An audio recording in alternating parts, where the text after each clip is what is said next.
All right, a 6-man tag team match that was substantially better than the Violence Unlimited nonsense for the Ring of Honor World 6-man tag team champions, Shane Taylor Promotions. It still wasn't all that good, though. It wasn't good, but it was better in comparison.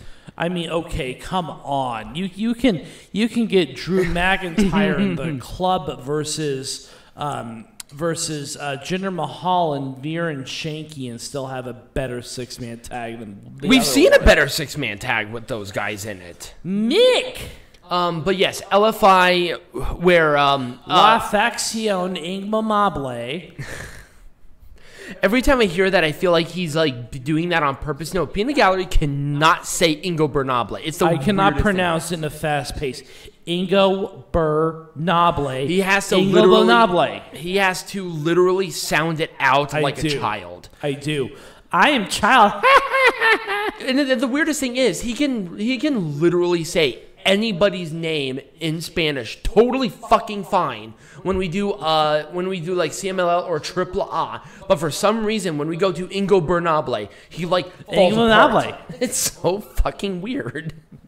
Anyway, the match itself was fine. Shane Taylor was taken out, so O'Shea Edwards came in. I don't understand the point of it, but at the same time, it was fine. It was fine. There was a better there was a better way to do that. We'll talk about that when we make Pro Wrestling Majestic again. But it was a chair shot by once again fucking Shane Taylor. So what was the fucking point of this? Right. It was a chair shot to Kenny King for STP to keep the belt. Shane Taylor Promotions. It's not STD, it's STP. I said STP. I know. I'm just reminding the fans in the audience here.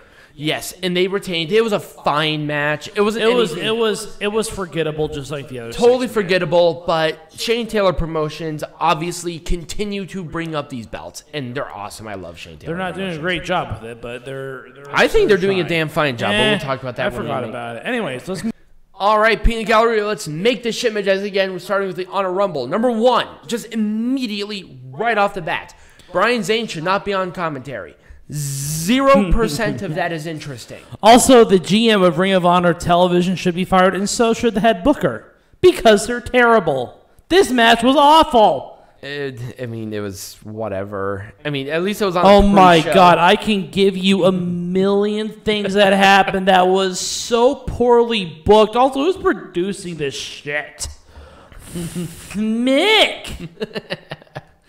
I couldn't have booked this one better. 0. I would have done No. This was like one of the highlights of my night. This was the best match of the night. I have to agree with you. Which was utterly terrible. Not this match, but like the night in general was just terrible. You didn't like this show? I like the show. I did not. It was worse than their last show was. Jesus. Yeah.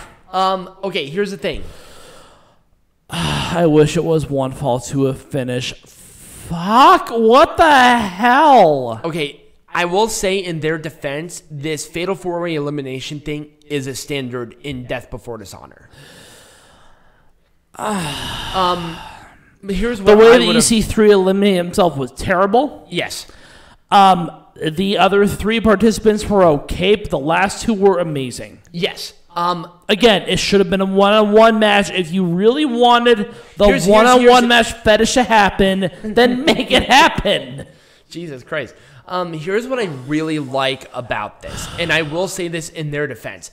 They set up 2 really great matches and a lot of great time to build these matches for Final Battle. So why didn't they do it for this one, have the Fatal 4-Way at Final Battle? That's a really good point. I feel like that would have been a little bit better.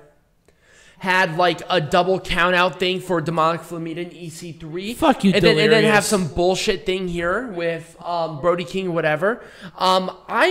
I personally like the match. I did. Fuck you, Delirious. My God. I couldn't have booked this better.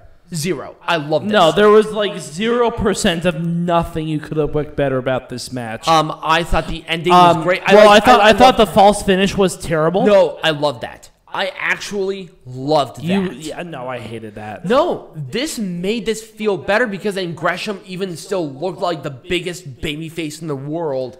Where even maybe, yeah, I can kind of see that, but I loved this. I don't know. And also, of any person to I'm torn on this. And any person to take this belt off of Jonathan Gresham, who built this division, Josh Woods had to be the guy.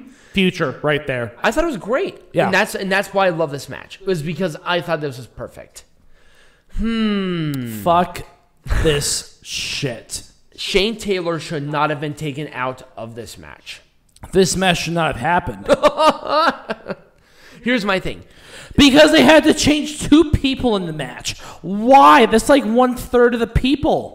And okay, so number one, Rush's thing was actually a thing. But I don't care. They should have. No. Here's my problem. Shane Taylor came back in the match and attacked Kenny King. Why? Because of reasons. Here's my thing. This shouldn't have happened. They said that fucking Dragon Lee and goddamn Kenny King. There we go. Won the Ring of Honor Tag Team Champions, right? Why did you not have a Ring of Honor World Tag Team Championship match? I would have rather had that. Moses and Khan right. taking on Kenny King and Dragon Lee. Yeah, that would have been my thing. That would have been like the first instinct right there. And then have Bestia Del Ring and Shane Taylor at ringside. Exactly. That would have been so much better. It was so much better. So much better. I'm sorry. Bestia I'm sorry, Delirious, but we're just booking the fuck out of you. Go the fuck home. We're sitting here trashing your own shit because I love this team. I love the Shane Taylor Promotions, but at the same time, broke away from. It should have been Rouge. Yep. I'm sorry, and it's not his fault. But at the same time, come on. They broke away from it, and Bestia Del Ring. They shit themselves in the corner. Here. Bestia Del Ring should not be wrestling. Might as well put a pull up on, shit yourself in the corner. All right, let's move on. Add somebody else to La Faction Ingobernable so Bestia does not have to wrestle unless it's absolutely necessary. Exactly. They did this for reasons. No one cares. Right, exactly. God, I hate it sucked. this match. I don't like saying that because I thought that they were having a really good 6-person division. Yeah. I love their match at the last pay-per-view that we had with Castle, Dak Draper, and Dalton Castle. I thought even then it was No, I still like that match though. I did. It was fine. I mean, it just gets worse and worse from here. Let's move on. You're just so bitter. I'm just so bitter. I love this match. It was a great opener, but that's about it. You're so What's the point of having this match? There's nothing going into this. Instead of this bullshit, why didn't you have EC3 versus Demonic Flamita? I know, exactly. That would have been a much better what's going into Isom versus Flip Gordon? That's not Flip Gordon. That's Dalton Castle. Thank you. Again, I really don't care. So what's the point in having this rivalry going into it? I told you. Their former partners have turned on each other like Show and Yo. So yeah, why not emphasize that? Right. They did. Well, they kind of did. They did. They did a shit job of it. Right. Show and Yo actually won titles. If these two actually were teaming for a while and they won some titles together, I would have dealt with it. But at the same time, they were only tag team for a month. Yeah, no one cares. Right. Exactly. Let's move on. Oh, this should have been so much better. So number one, these teams, they're already established. Why are they facing each other? Because nobody cares. Let's face teams that are just in. How about let's face Violence Unlimited and give them a big win or something. Or PCO and Danhausen or something like that. PCO and Steve or whatever the hell fucking No. Brian It's PCO and Danhausen. Sledge is a part of that team too. No one cares about It's a Sledge. 6-person. No one cares about Steve. It's all about PCO because the chemistry between PCO and Danhausen was very apparent. Right.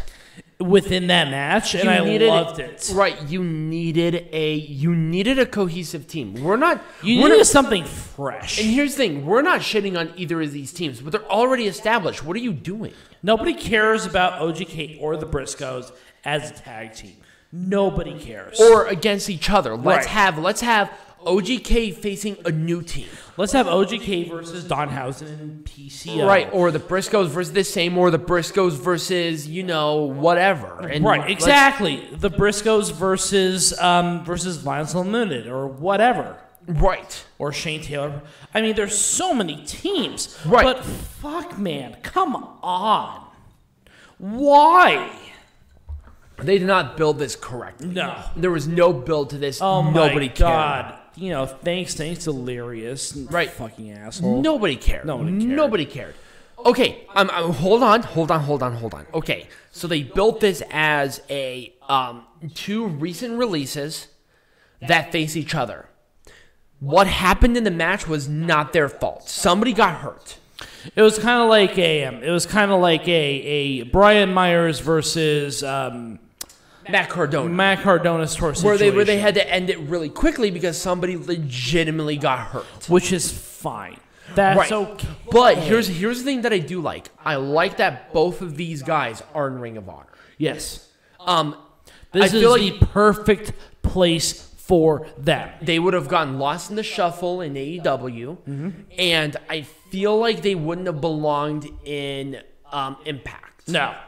I feel like Ring of Honor is a perfect place, and also this really bolsters their roster. Right. And I think that's what they need. So I'm very happy that these two signed a contract. It was just unfortunate that they got lost in somebody got hurt. Right. Right. Got hurt. It doesn't help. No. Now, here's another thing that would have been great for this. Instead of these two facing each other, what about either OGK and the Briscoes versus 2 guys that were released as tag team partners? Right.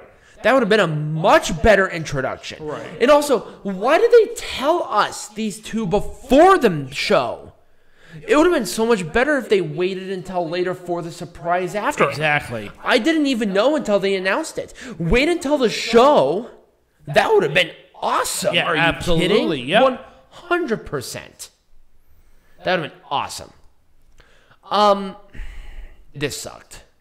Yeah, we talked about how much this sucked. The Foundation's promo went nowhere. I did not care.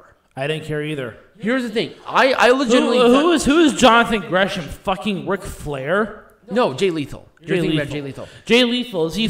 Well, I guess he did. I guess they did do the whoop. Woo woo woo. The woo off. The best thing in that was the best promo in the history of wrestling. It was awesome. But okay. In the context of Ring of Honor, Jay Lethal is the Ric Flair of that promotion.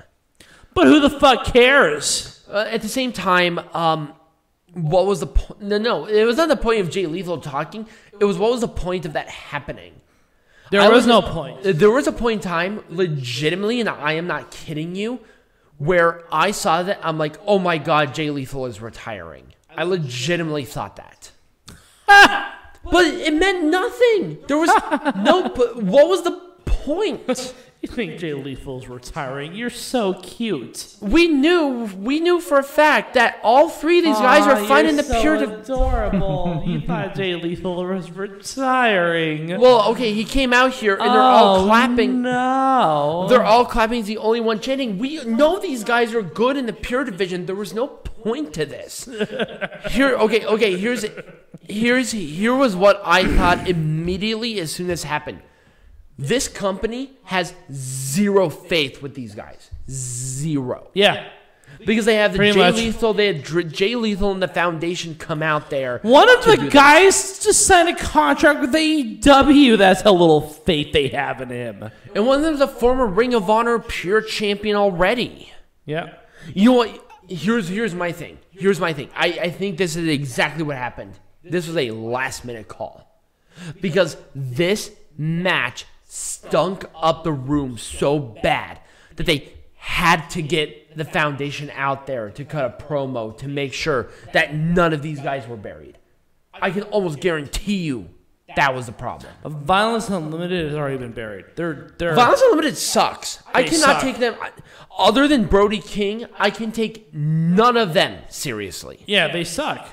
They were Ring of Honor Tag Team Champions, and they lost them before we knew it. That's true. We didn't even know. Entire Height didn't even know they lost until, they lost the tag team champions on ROH TV last week. Again, problems with the booking is that Ring of Honor is so irrelevant. Right. Why didn't you show this on the pre-show before they came out there and talked? It's like, wait, when the fuck did Kenny King and Dragon Lee win the Ring of Honor World Tag Team Champions? I know when NWA champions change before Ring of Honor champions change. That is how irrelevant this fucking is. I mean, this was a bad match. They did this out of nowhere. This was a mess. It was terrible. Thank God they waited for the final part to have the title matches. Because all the title matches were good to excellent. At the very least. Okay. I mean, goddamn. I mean, Delirious, we just booked your shit in 13 minutes. And I guarantee you booked this for months. And we did it in 13 minutes. Oh my God. And you know for a goddamn fact, you and I can sit here and book the entire fucking show for months leading up to this goddamn show, and it'd be so much better than what it was. Yeah. Because you're right. To be honest with you, I totally forgot that Homicide and Chris Dickinson were the Ring of Honor World Tag Team Champions until you just mentioned that. Yeah. No idea. Zero. That's how bad that was. Yeah. It was just terrible. Bad. Just bad. I know. 100%. So, thank you all for listening or watching. If you did enjoy, I have an idea for... yeah, what's going on next week? I have an idea. Okay. Hold on. Because there is no... I'm going to see if they have... Because, Wrestling Observer Newsletter just released her top 10. Right. I wonder if they release any of their awards yet. Oh, that's a good one. Yeah, maybe we'll do something with that. I'll announce it beforehand. We will. Hold on, let's take a lookie. Let's take a lookie-wookie. Well, while you're doing that, they have not released 2021 awards. Not yet. Not yet. They're getting close. I can almost tell. Yeah. So, next week, either it's going to be the award ceremony thing for them, and we'll talk about that in length, or I had an idea about going through what makes a great wrestling show. Ooh, that might be interesting too. So we have two really good ones. I'll announce it beforehand. So if you did enjoy this video, or if you're listening to this, remember to like this video or the podcast, subscribe wherever you are, and share it with your friends on all of your social medias. Follow us on ours with the link trees down below, and let us know what you think of Death Before Dishonor. Did you like it? Did you not? I want to hear from you in the comments down below, and as always, be majestic.